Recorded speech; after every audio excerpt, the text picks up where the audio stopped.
पे पासवर्ड डालिए। तो दोस्तों मैं आपको क्लियरिटी चेक करवाता हूँ, ये देखिए। तो दोस्तों ये है इसकी पूरी क्लियरिटी। तो दोस्तों आपको ये कैसा लगा, आप इसका व्यू देखिए, फिर मेरे को कमेंट में बताइएगा। और ये जूम भी होता है,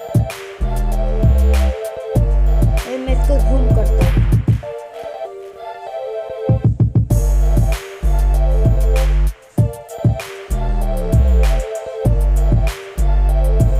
और दोस्तों ये पूरा 360 डिग्री एरिया 360 डिग्री तक पूरा कवर कर सकता है। इसकी जूम कैपेसिटी भी बहुत अच्छी है और ये 360 डिग्री तक पूरा कवर कर सकता है।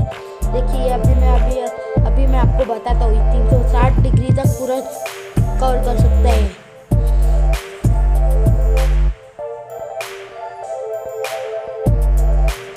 तो देखा आप दोस्तों, आपने 360 डिग्री तक ये कैमरा कवर कर रहा है, 360 डिग्री।